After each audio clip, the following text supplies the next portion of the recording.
Okay,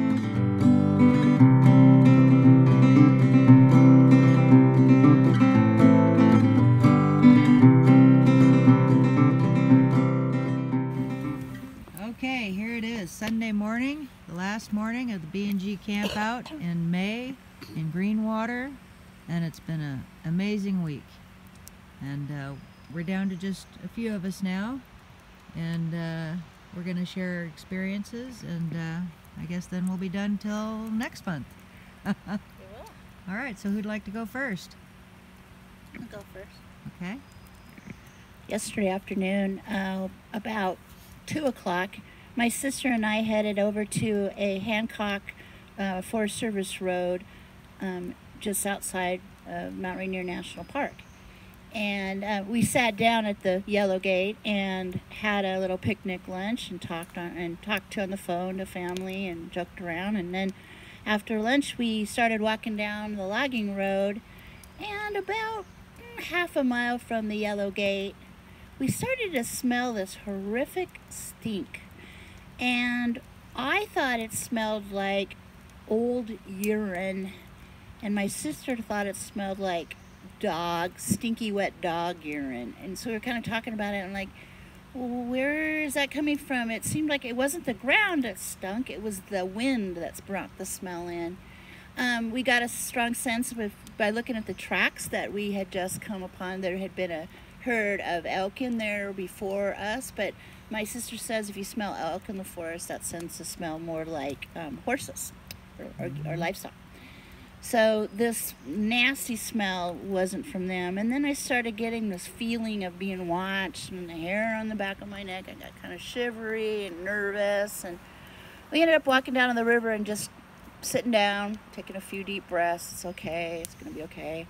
Then we got back out and walked out again the way we came, same place exactly where we'd smelled it before. There it was again, very strong urine, wet, stinky dog, icky smell. And then we started getting the wood knocks. So definitely felt like the forest people were around us, but no sightings, just the stink. I have never experienced the stink bomb before, and it's not very pleasant.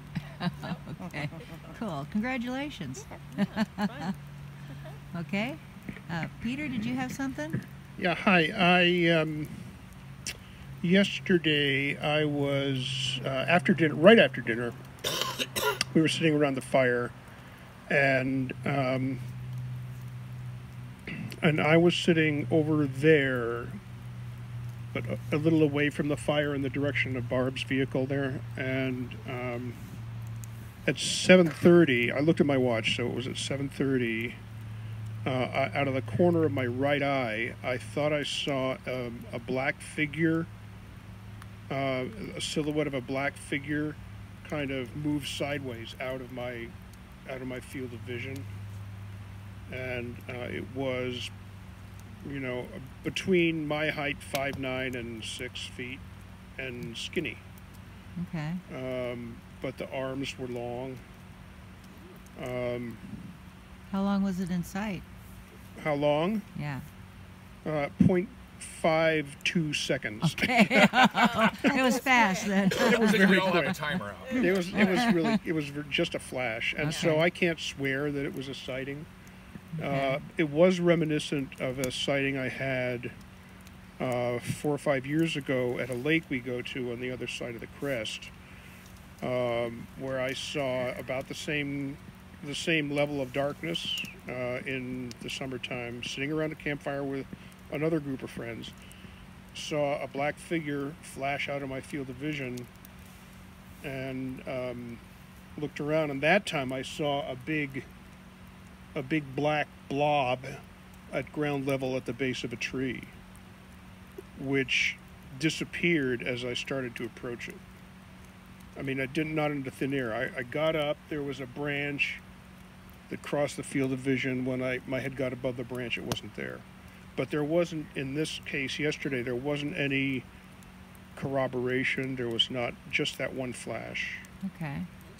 And Okay. I looked around there this morning, and yeah, there are some impressions in the duff, but who knows? People prints. There are elk prints probably. So what time was that?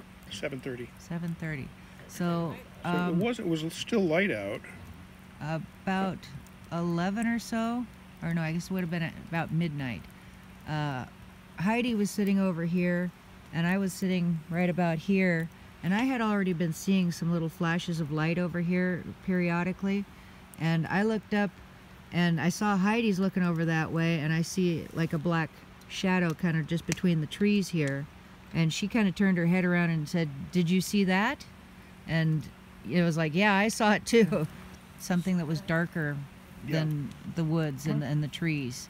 You know, maybe a little bit of the ambient light coming from this direction helped a little, but yeah, it was just a patch that was darker than everything else that moved. And it was just a little flash. Mine was so brief, I can't say it wasn't my mind playing tricks on me, and there was nothing to corroborate it. So, but it was an interesting experience. I can still see the image, so it was clear. I wasn't half asleep. I wasn't nodding off. I wasn't drunk. You know, it's just one of those things. Cool. Congratulations. Yeah. Okay. Anybody else? Yesterday, Debbie, Rob, Yvonne, and I all went up this road again to the top lookout area in daytime to see if we could find the location of the white and red lights that we saw. And interestingly enough, when we went back to that spot and looked across the valley, there is all trees, and you can only see the treetops and green everywhere, except for there was this one spot that was kind of bald, and you could see the trunks. And that is probably most definitely the spot where the lights were, because the red light at one point got really, really bright and lit up the trunks of the trees, and you couldn't see tree trunks anywhere else except for that one little spot. So that spot was hard to get to. There wasn't any path leading to it, and it was open enough to where you could see if there was any human activity, and at least when we were there yesterday, there was no sign of campers or anything like that. But because it was a little bit of an opening, it was like that was probably exactly where those lights were, and it lined up with the height and everything. So thinking back to the sighting and how at one point when the white ball of light was alone, because they would both fade in, fade out at different times and also together. But when the white light was alone and it started coming towards us, well, in daytime, you can definitely see that it wasn't following a path down the side of the hill.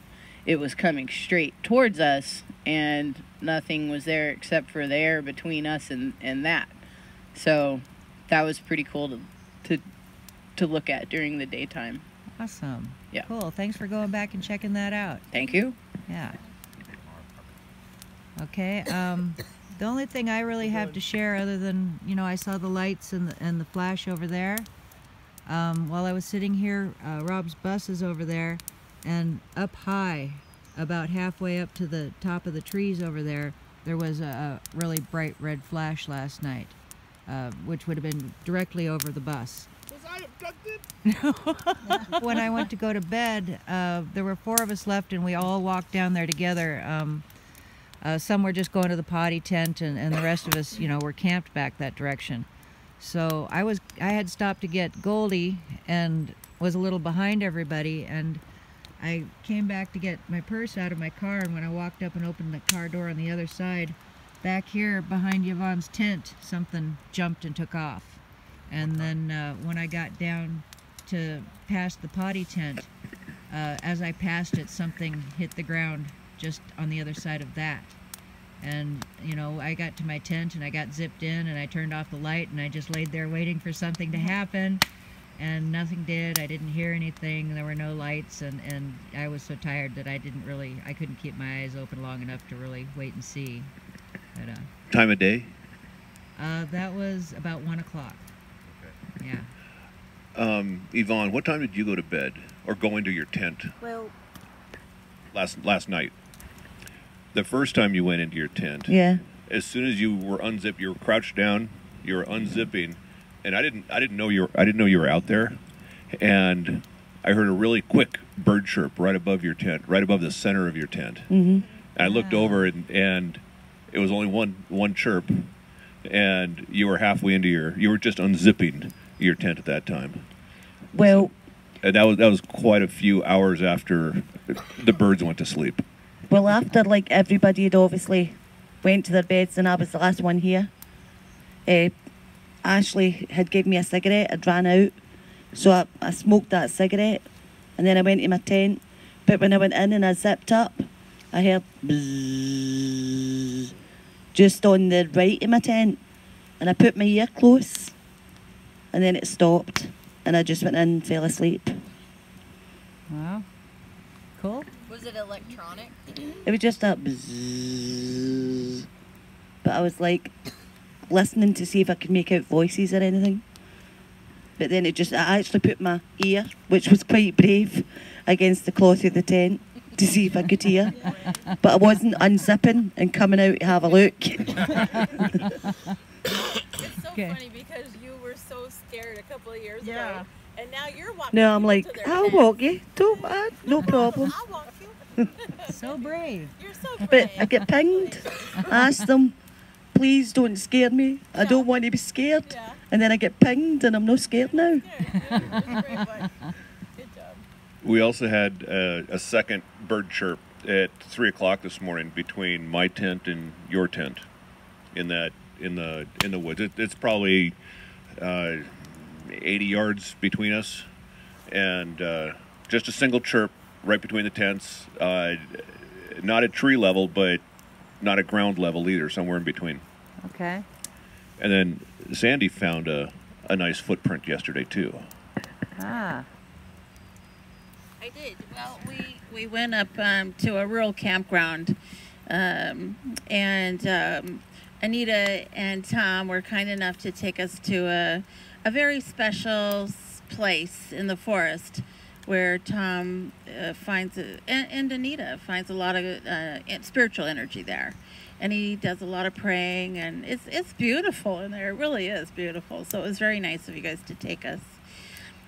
We were approaching this huge, humongous tree. It must be 800 years old. It's how many feet? 33 feet around. 33 feet around this tree. It's amazingly huge. Anyway, so there's a little stream that had overflowed, and there's a big puddles of water, and they were trying to figure out how to get around these big ponds of water to get over to this tree. And so I was looking at the ground, which is my normal thing, and I stopped and I just started going, wow, oh, interesting. And so Anita came to see what I was looking at, and she was looking at it, and then I thought, well, gosh, that's awful big.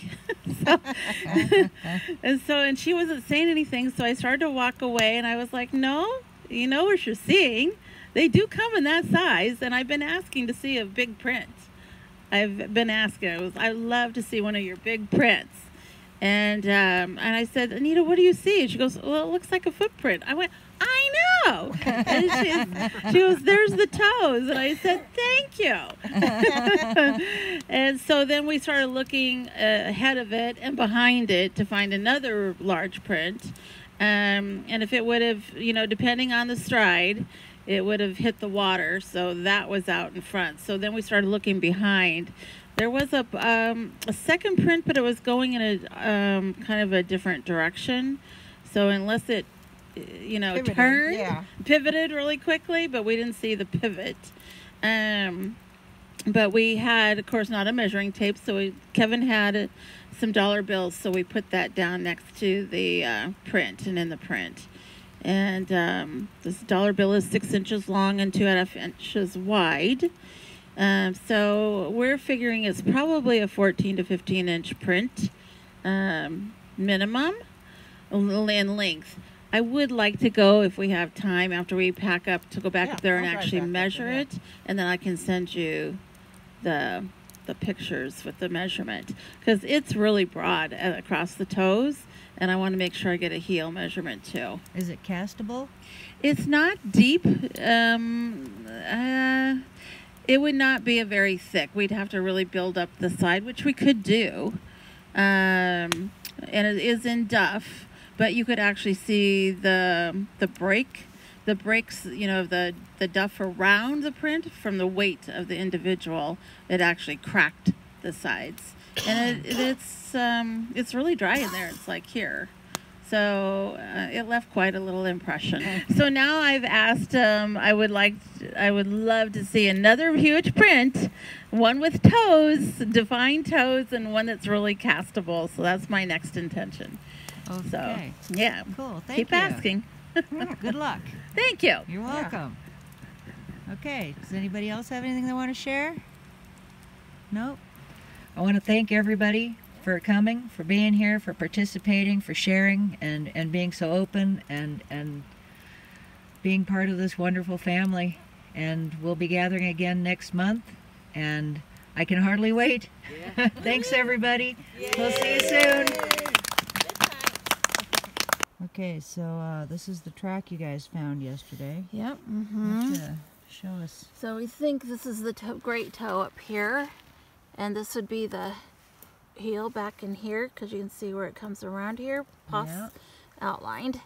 So it's either about 15, it's about around 15 inches, I think. Wow. Yeah, and you can really see the way the ground is cracked away when the weight pressed down. Wow, that is really cool. And then you can see the outline over here. So the across the toe is 8 inches, and then possibly across this heel. I moved the pine cone yesterday, but it didn't make a difference. It's maybe about 4. Wow. 4 inches. Very cool. Yeah. I mean, see, it's let me try to get a different angle on it here, so we can. Yeah. That's really something. Isn't that cool? So then we were looking, see the next, it could have been right in the water depending on how big it is, because there's nothing there. Beautiful place here. So if that some tree there. Yeah. Because this big stick here, it would have sprung him back. So the damage to the earth is not as definitive, but it looks like you can see back here where there was some weight went on back here, but the toes really pressed back in there. Yeah. And it does look similar size to the other one, so. Yeah. Wow. Fun. Thank you. Yes, thank you very much. Okay, leave one for us so that we can cast it. So it kind of looks like that one over there was headed toward this water. Right. And then this one is headed back away. Yeah. So that would be a great area to explore. Yeah. Coming down, going up. Yep. Yeah. Coming down for a drink. Coming back. Coming back. Makes sense. Yep. And yeah, I think they're basically the exact same size. You know, you got to figure a little for slippage and ground breaking the and ground, the duff. The duff is hard. Maybe they were coming to see the tree. Pay homage to the tree. It is magnificent. It really is. That is a big tree. How big around was that tree? 33 feet. Wow. That is one old tree. I know it makes the cedar next to it look kind of little. I know, and it's not a little tree either.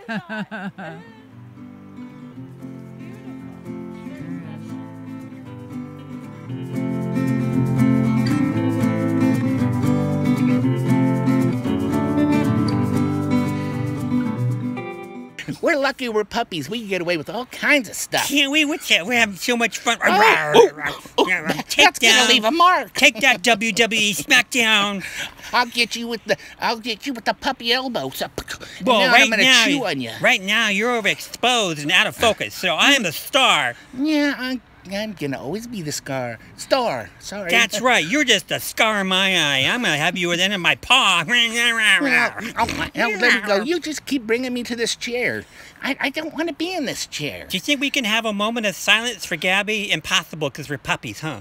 It's impossible. Okay, I guess you're just gonna have But to get Gabby along. does love us. Yeah, from the beyond, the great doggy beyond. She told me I had great big paws to feel. Yeah, well, oh, there we go. There's another shadow from the big person. Mm-hmm. And They're just all around us all the these humans time. didn't even see it. They didn't even see it. They're dorks. But that's okay. They'll learn. They'll get learn to see it. someday.